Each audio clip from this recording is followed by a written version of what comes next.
Welcome to Real Flix Reviews Movie News. This week we have Jonathan Charney, James Stevens, and Ryan Preston. And so a little bit of movie news. Nothing a whole lot interesting. I did hear The Mummy apparently is, according to what source you're listening to, either did really good or really crappy. I've heard it did shit. And honestly, I heard the same, and then I had a good buddy of mine just today tell me that it was a whole lot of fun. So I have no idea. Is he a Tom Cruise fan though? Yeah, I mean, so he I'm a likes Tom Cruise Days of fan, Thunder. but I saw the trailer and wasn't too thrilled. See, I wasn't thrilled. Because here's my thought, and I still want to see it at some point. Maybe we'll RFR will watch it at some point and lambast it. I have a feeling most people are going to like it because it's a Tom Cruise movie and not a Mummy movie, where I want to see a Mummy movie without Tom Cruise in it. Because all Tom Cruise movies at this point are the same damn movie. I mean, he's saying that Brendan Fraser is a way better guy than Tom Cruise? In the Mummy movie? Yes. Well, so you like Monkey Bone? Only in the first one, I should say that. The first Mummy was really good. The rest kind of sucked, in my opinion. Wait, you didn't like the one with The Rock? No. Have you rewatched that? Yes, I have. And The Rock. Mean, as far as breaking into your acting career, you could have picked something way better. I mean, Be Cool was a great choice, though. It didn't kill his career, though. No. I mean, if you're coming from wrestling and, you want The Rock strudel and what is that I smell cooking? I mean, you can't do much worse. So, the Black Panther movie got its first teaser trailer and poster. Yeah, I'm not a fan of the Black Panther. I never really was. Racist. No, I mean, I would go for the White Tiger. And Facebook comments can be directed to me. Yes. I actually haven't seen the latest Avengers movie because I'm so bored of them. I kind of want to see this. Maybe this will get me to watch Avengers because, well, I don't particularly like Avengers wasn't bad, but it wasn't very good either. I don't particularly like the Black Panther, but I'm more willing to give the standalone movie a shot versus the Avengers. Because I don't know. I mean, it's not that I'm not a fan of the Black Panther. I'm just kind of I gotta say, I'm sick of superhero movies. I really am. I'm over it. I'm not sick of superhero movies. I am, however, tired of homogenized superheroes, which the Marvel movies have officially become. Yeah. And maybe it's because we're really lucky to have a gluttony of superhero movies and not a lot of anything else.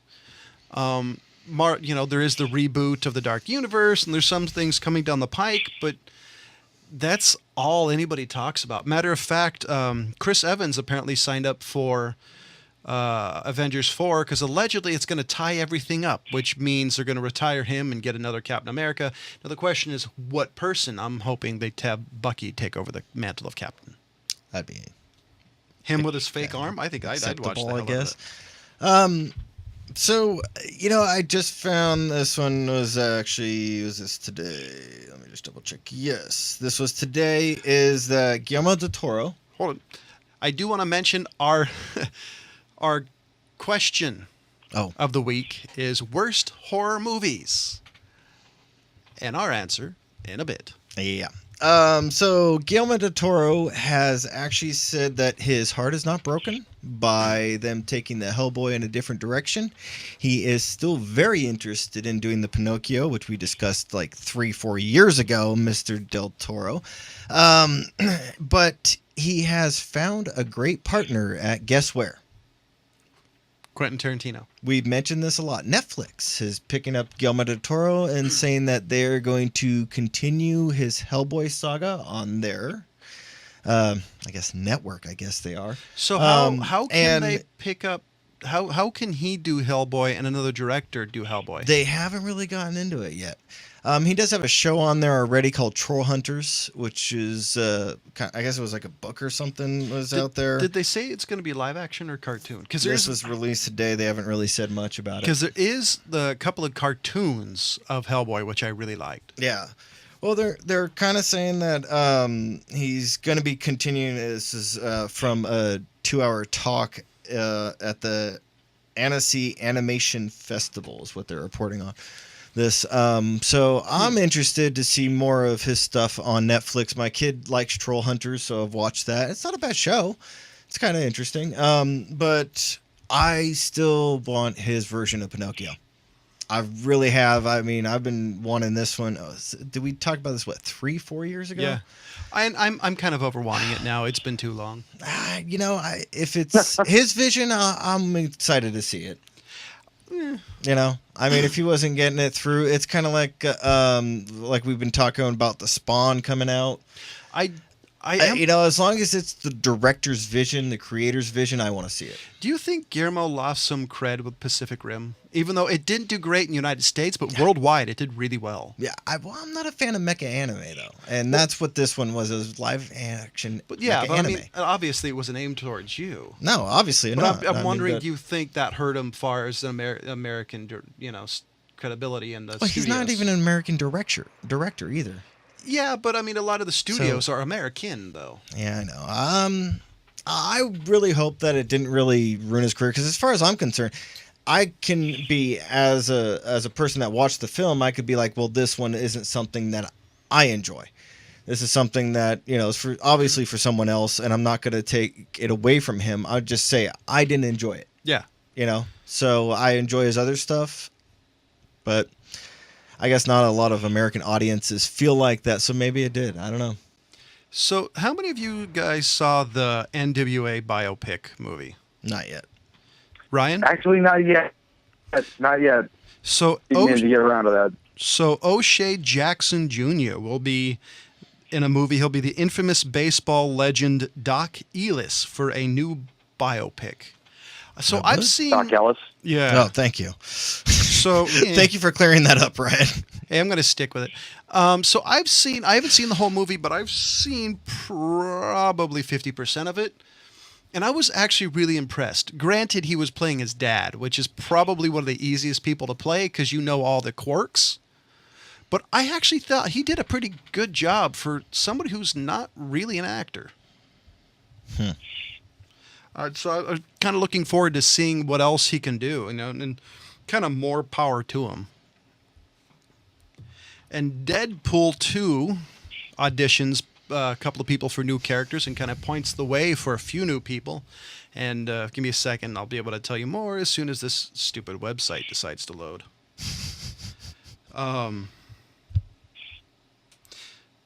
Did you figure it out? Let's see. Well, so far in the production has already announced 2 new members of the cast, Josh Brolin, who will be playing Nathan Summers, also known as Cable, as well as Zazie Beetz as Domino. Aside from the aforementioned one, the other actor from the first Deadpool movie, are set to reprise their previous roles. I'm really excited about Deadpool 2. I'm worried though that it may suffer from sequel syndrome, because if they don't do it like the other one, I can totally see them just blowing it. I think with how they handled Guardians of the Galaxy 2, they'll be all right. I mean, true, they did an amazing job, Yeah. and I'm really impressed with Guardians of the Galaxy 2, how much it didn't have any sequel syndrome, because there's always a little bit from sequels. yeah. Ryan? I mean, yeah, shit. I'd almost argue the second one was the rare second case of all time, that the second one was better than the first. Yeah. I mean, I don't know if that's really rare that they've actually held up like I don't that. know if I would go that far, but I for me, they're at least equal. And here's one that I really, truly don't understand. I think we talked about it, but Flatliners remake trailer is coming soon. Who did any of you guys call for a remake of Flatliners? No. Of all movies, Flatliners? I mean, I really, truly want to know why. Didn't that come out in like the 80s? Yeah, it's an old movie. Yeah, is that one that everyone's been, clamoring for that to be updated or something? Or Are they still alive, these people that they're looking for? I mean, I'll be honest. Unless you're a movie geek, I don't know anybody who's... I haven't heard Flatliners as a name in probably at least 15 years, if not longer. So Sure. I'm just trying to figure out, is this a thing? Obviously, but why? I mean, next thing you know, they're going to be remaking... oh, God, what was that movie? They'll be remaking... shoot. It's that This is such compelling listening. I right. know. It was right on the tip of my tongue. But ladies and gentlemen, we're going to tell you we do have a Facebook page. You can catch us on facebook.com/RealFlixReviews. Catch us on iTunes, Podbean, Stitcher, and more. Wow. And I'm going to let James go first because I completely forgot my answer to my question. So the actual question was, the worst horror movie that was, and I got to throw this one out. I mean, as far as I'm concerned, it was Hypercube, and Cube Zero are some of the worst horror movies put out. Was that the second and third one? Yeah. I keep forgetting there's sequels to that movie. The first one I enjoyed. I thought it was a lot of fun. But just the ones after that were just horrible. Saw did a better job than that with their sequels. And those weren't even that much fun. I mean, the first Cube I thought it was fun. Did you guys find the first one fun, Ryan? God, it's been a long time since I've seen that movie. Ryan? Yeah, first one was very interesting. I hadn't seen that kind of thing before. Yeah, but the ones after it were just like they just failed. I don't know. I thought they were fun, but the second and third one were just crap. Yeah, the second and third one, it was just, I understand, a couple of indie directors want to, keep the flame alive, but shit, move on. You nailed it the first time. Do something else now. Yeah, exactly. And that's really what I felt about those. But so any honorable mentions? Oh, I got a ton of honorable mentions. So will you hold on? I will say I think the worst horror movie, and I like this movie, but it's horrible, is Critters 4 in Space. And in that time period, anything with space pretty much meant it was the end of the episode, the end of anything good coming to it. Yeah, you had Critters. I think Gremlins went to space. I know Leprechaun went to space. Jason went to space and then came back and continued his career. And we had part of this conversation before we started this. I don't consider those horror movies. No, this is something that Brian brings up a good point.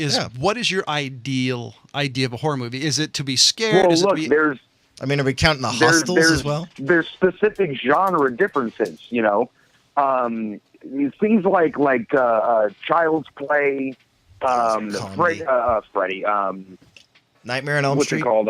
Nightmare on Elm Street. Thank you. Those things were playing for the joke.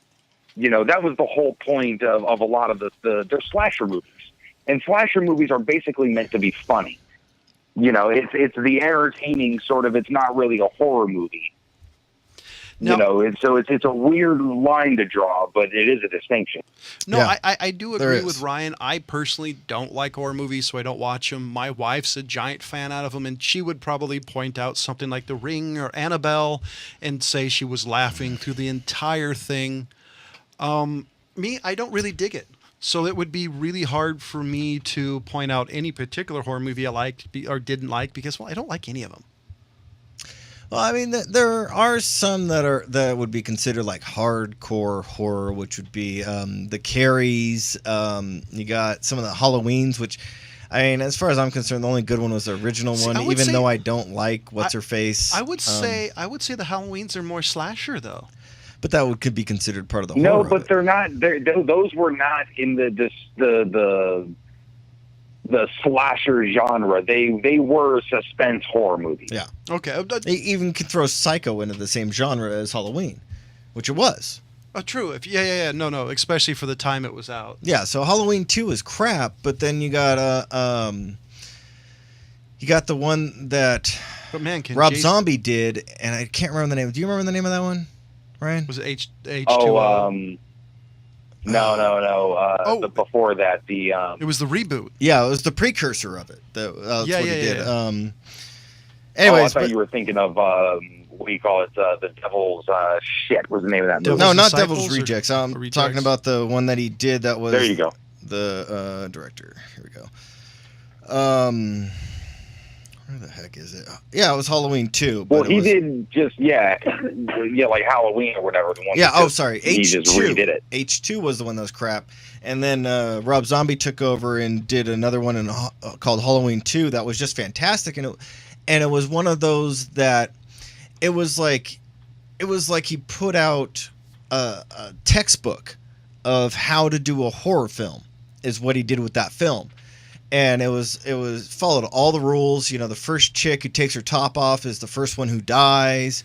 You know, like he always finds you and he's just walking. You know, it was like just perfect textbook of the classic horror film is what Halloween 2 was. Yeah. But H2 was just like they didn't even try. Well, that's H2O. That was the Halloween 20 years later. Yeah.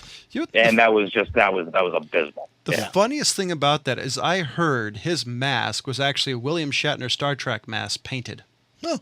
I don't know if it's true. Well, it's actually, I believe it was turned inside out, but it is a William Shatner mask. Yeah. I always think thought it was that turned was- inside out. I always thought that was funny. Anyways, so that's kind of what I'm saying is you got a lot of horror films to pick from. And there is a lot of genre. There is the comedy horrors. There was the comedies that had an element of horror to them. I would throw Tremors in there, Critters, Gremlins. I mean, people get scared by that crap, and that's why they consider it horror. But to me, that's not horror. I mean, you got things like Ouija. That's a shitty one. You guys have a lot to pick from. Yeah, that was terrible. So I mean, I we got would from love Ryan to come or up from with John. Ryan, come on, there's a lot. I would add one. Took me a minute to. Sorry, I would Go add ahead. one more. Any Hellraiser after the first one. Oh yeah, like Phantasm 9. So that's what my happens first after you watch all one, 8. I have to have an amendment because I had to talk myself into the first one actually being classified as a horror movie. I feel justified in saying that it is, though, and I'm going with The Happening. Oh, good one. That movie was just embarrassingly bad. Yeah, The Happening just wasn't happening. Shit For anybody. Shit. So we're gonna switch Dude. back. Oh no, hold on. I got one that I can't believe John didn't pick. What's that? I can't believe John didn't do this one. I mean, it was a gimme for him, and he totally. See, Totally here's the didn't do problem. it. I never thought of The Lawnmower Man as being a horror movie. Just really bad '90s acid movies. I mean, because if any of you watch it during the context of that movie, VR kind of really happened again. It was something everybody wanted to be virtual reality, and like it is now. And Oculus. I saw that movie in theaters, and that movie was unique. Let's put it that way. And so we talked about Neil Blomkamp. I can't say his name. We talked about him. Blomkamp. Chappie. Blomkamp. We talked about him last week, and Chappie was a major failure, and he's kind of sad Yeah. about it. I know a couple of people, one person in particular who liked it. I haven't seen it. Just wasn't something that was on the top of my list to see. Yeah. Have any of you two seen it? No, I am gonna see it. No. But because I just want to see like what went wrong. To be honest, that's really what I'm only interested in. And I mean, it could be one of those that I watch and I end up liking it. I don't know, but Because when I first saw the trailer, I'm like, oh, cool. Maybe this is kind of a new take on Short Circuit. And then I started watching more of it, the trailers, and I'm like, no, he's taking this serious. oh, that might ruin it. I mean, even Short Circuit didn't take itself seriously. No, well, nothing about that movie took itself serious. Johnny Five. And a cool piece of news: Rick Moranis' Spaceball helmet is up for auction. Oh man, how much is that going for? $5 million? Wow, let's see if it really? tells. I'm actually surprised he doesn't have it. I would. I mean, I'd have it and the Schwartz. That's kind of what I was thinking. The fact he doesn't own it. I mean, I would have asked for it if I was him. Oh, I can't see Mel Brooks giving that away just easily. I mean, it'd have to be something like where Rick Moranis just tells him just like Ryan Reynolds taking the So here, suit. so here is something that I'm really shocked at, and I didn't have time to 100% read the article. Was last report the bidding for the dark helmet was only $8,000. What? That seems a little low to me. And I love that Yeah, movie. I'd buy that for $8,000. That's what Right? I'm thinking. Like, can I take out a credit line? I would sell really. James. I mean, hey, anybody need a Wow. partially used co-host? $8,000? Really? Yeah. I wouldn't even. I would not have imagined that went on the market for anything less than $500,000.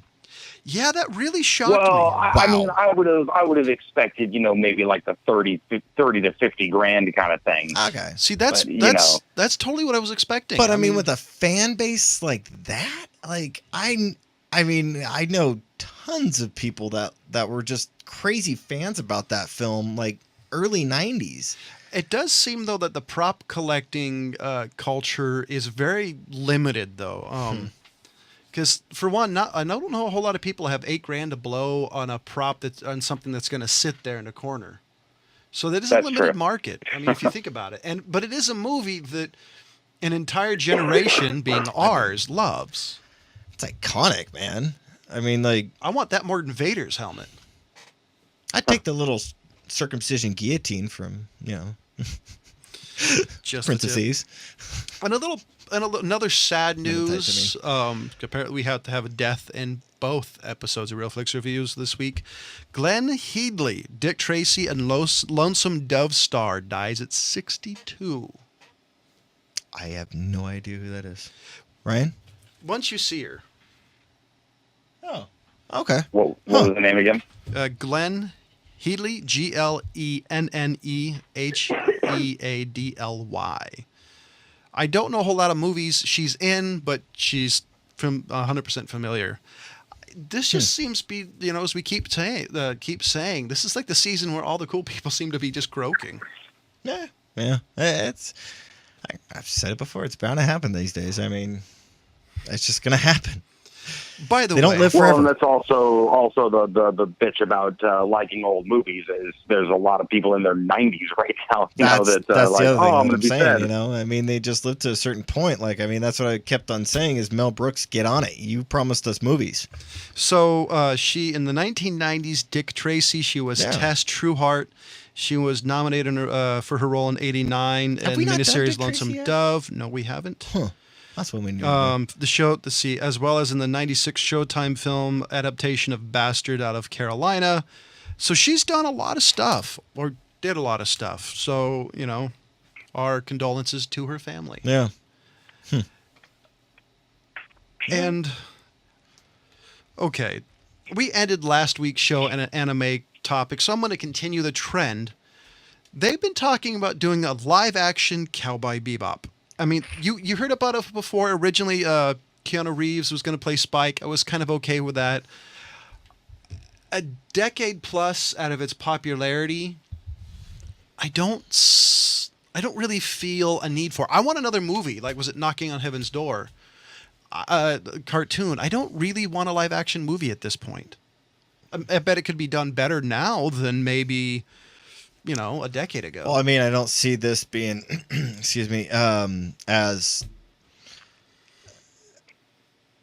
weird as Jackie Chan's City Hunter, but I think it could be done. I think it could be done well, because it's not like it's going to be like we mentioned, kind of like Pacific Rim. They don't need to go that far out to actually do a decent Cowboy Bebop. I don't think you can also get accused of whitewashing like you did for the Ghost in the Shell movie with Scarlett Johansson. Yeah. I'm down for it, especially for the soundtrack. I actually own the actual soundtrack, and it's still probably the best soundtrack out of any movie or movie, TV series, name it, that I've ever watched. The soundtrack is amazing. I don't know. I still kind of like Helsing's. Yeah, but I'm a huge fan of blues and jazz, so that whole movie has an amazing. I mean, so what do you think, Ryan? Have you seen Cowboy Bebop? Nope, never have. Really? Yeah. Well, so your homework today is to watch one episode of Cowboy Bebop and get back to me. And go look up the Urban Dictionary Hot Lunch. Don't listen to him. Matter of fact, if you're under 18, don't listen to him. If you're under 30, don't listen to me. So any other Ryan, you're over 30 now, aren't you? any other piece of movie news or comments? Not at this time. Awesome. Ladies and gentlemen, for Jonathan Charney, James Stevens, and Ryan Preston, as always, thank you for listening. Goodbye.